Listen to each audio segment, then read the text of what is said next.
New Wilfrid Laurier Golden Hawks football head coach Todd Galloway joins us, fresh off being promoted, we should say, to the position. He's the longtime offensive coordinator, along with doing a bunch of recruiting and student athlete development. Todd, the simple question to start is, how did this come about for you to take the top job at Laurier? Yeah, and obviously it's not something that was, in November or September top of mind. The ultimate goal was that our coaching staff was potentially back and remaining the same.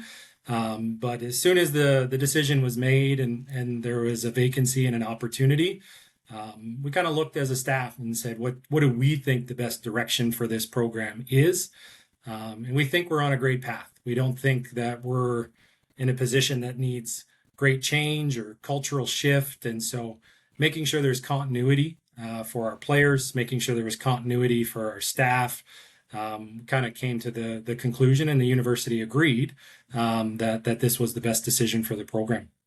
One of the major parts of your staff, as you alluded to, is Ron Van Moorkirk, who has been elevated to associate head coach. How critical were the discussions between you and him to help with the future in terms of the decision as to who is going to be the head coach and lead the program, but also the fact that he's still there with you driving it forward?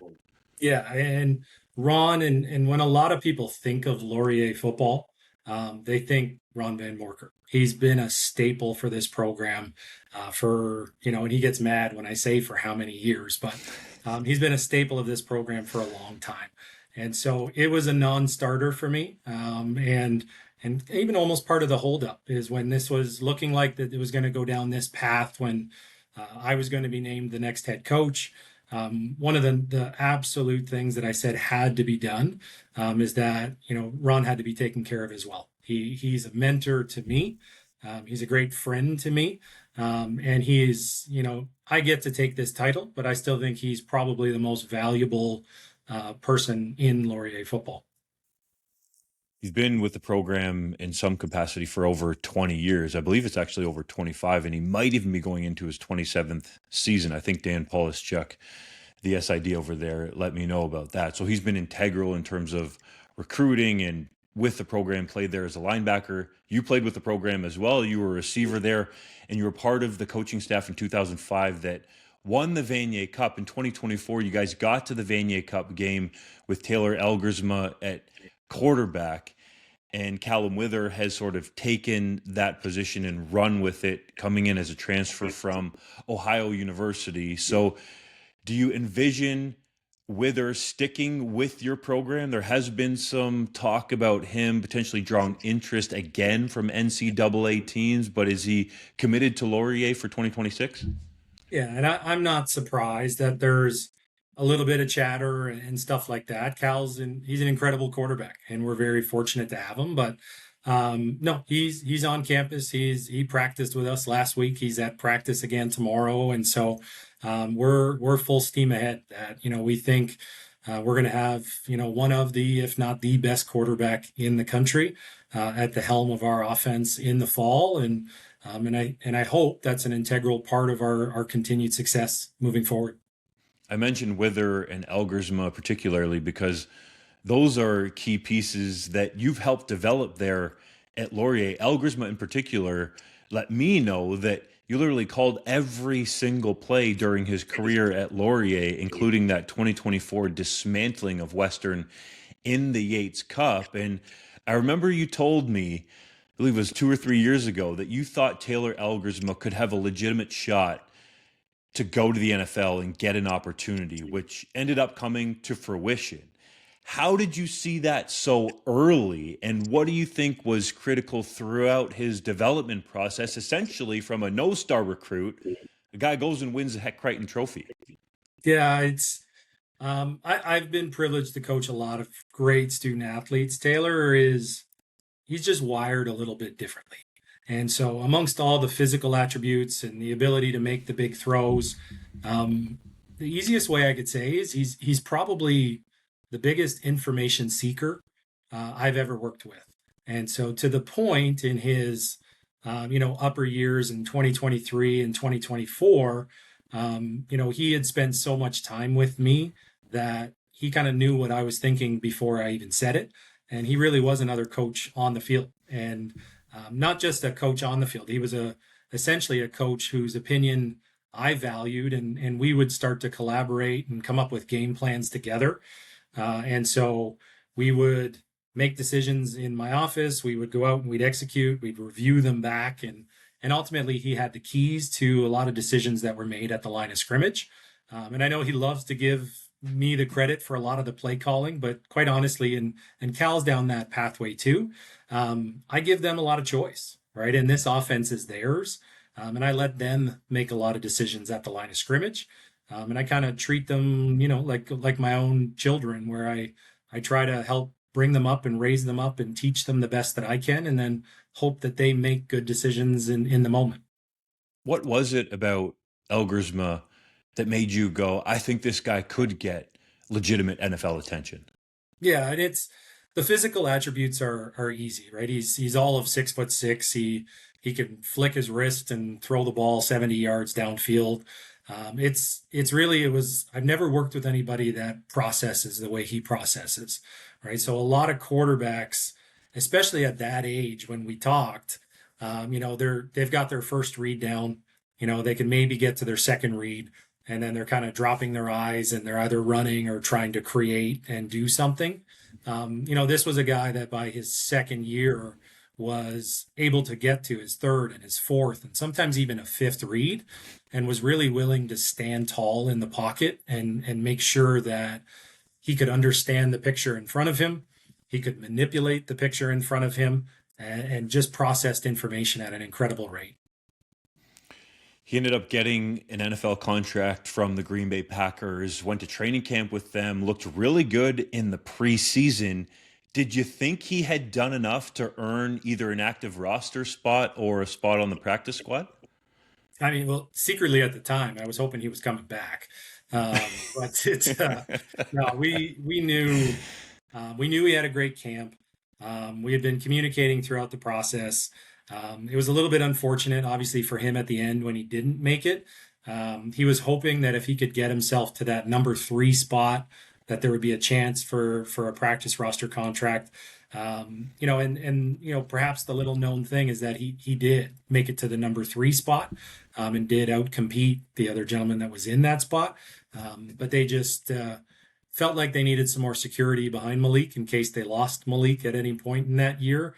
And so they were just looking for someone with a little more NFL experience.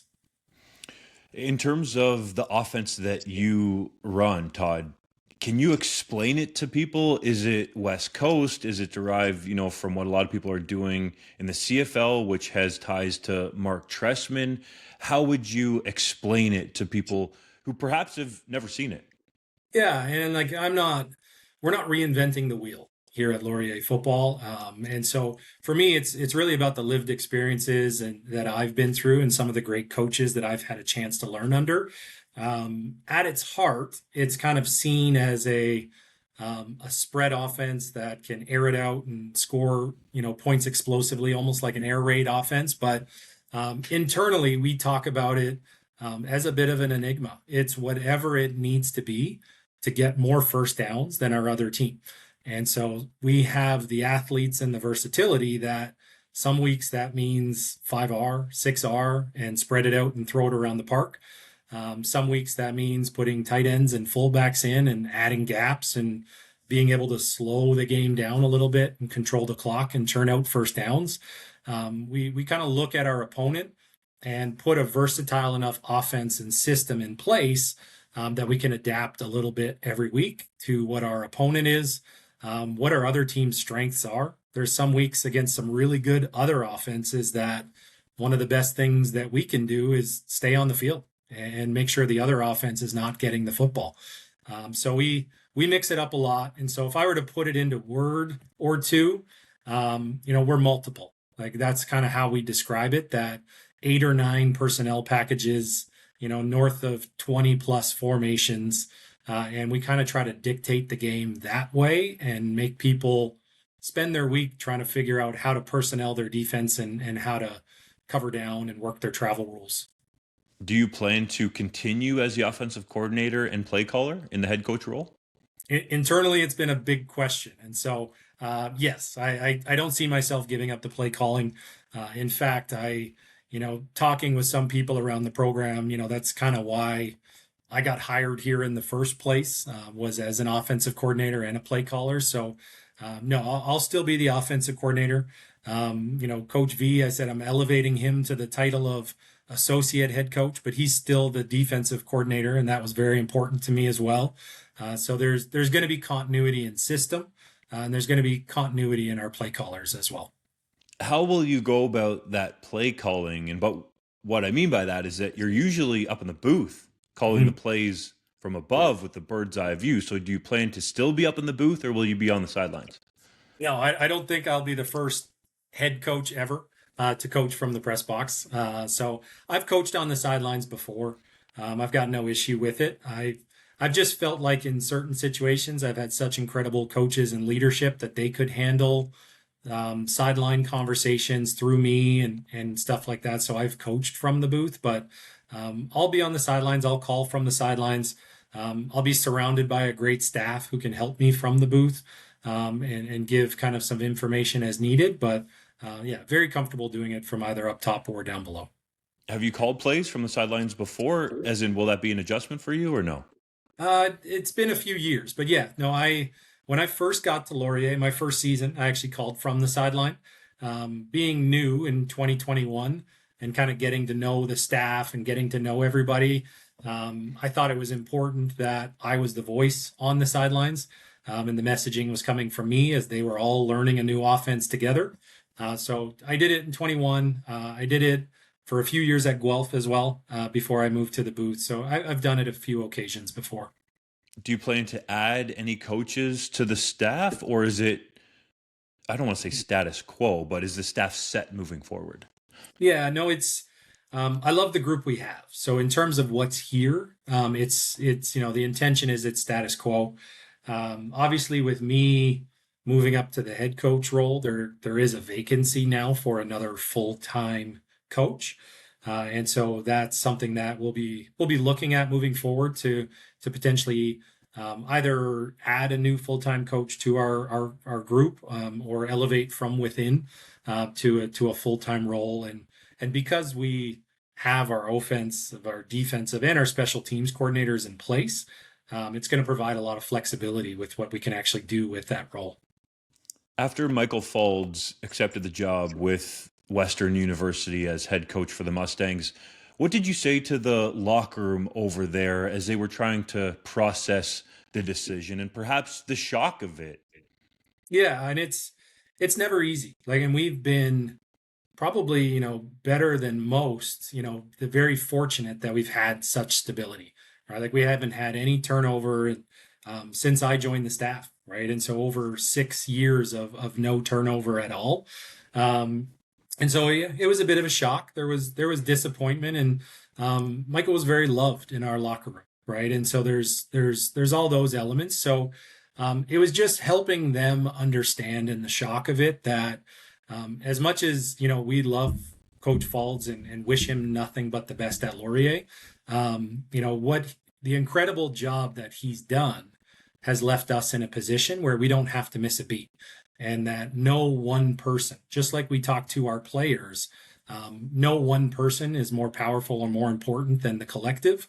And we have such a great collective of players and coaches that just like when we lost Taylor Elgersma because he's going to the NFL, everybody wanted to know, is somebody else going to be able to step up and do that job? People will always step up, and Laurier football will always move forward as a championship program. Does Faulds leaving for Western elevate the rivalry between Wilfrid Laurier and the Mustangs? Yeah, and between him and I personally, no, he was one of the first people to text me and congratulate me, and I responded and told him that I'm forever in his debt. Right, he's the one that hired me to bring me back to my alma mater. Right, so I no hold no angst against him, and I wish him and his family all the best. And but obviously the rivalry between us, it's always been a great rivalry. I joked with him not long ago, and I said, "Hey, do we maybe have a combined practice in spring camp and get this thing out of the way?" But it's going to be fun. Yeah, no, our players have always had a healthy rivalry with Western. I don't think this is going to diminish that in any way. Will there be a little bit of extra emotion and stuff? Yes, I think there will be. But I also think time heals, right? So as much as there was shock and disappointment, and I think once everybody gets through an off season and we realize we're in a great direction, and Western realizes they're in a great direction, I think it'll just be a renewed and continued rivalry. There's one player I want to get your perspective on for our CFL audience, and that would be Ethan Jordan. You were Mhm. critical in his development. You were at Laurier for his entire career. He ends his time with Laurier as their all-time leading receiver in like pretty much every statistical category, but the big ones: receptions, receiving yards, and receiving touchdowns. Won the Heck Crichton Award in 2025. That made it back-to-back years that Laurier had the Heck Crichton winner, with Taylor Elgersma doing it in 2024. So how was he able to develop through his years at Laurier into a Heck Crichton winner and a high-end CFL prospect, his draft rights owned by the Ottawa Redblacks? Yeah, and I'd say it's like every recruit that we've sat down in our building with is he trusted the process, right? And so he was, a big recruit that had lots of options, and he decided to come to Laurier. In his first year, he didn't have a single catch, right? And so he had zero stats in year one, and trusted the process that he was going to continue to grow and develop. And what we tell him and what we tell everybody that comes through this program, it's not about how early you play, it's about how ready you are when you get the opportunity.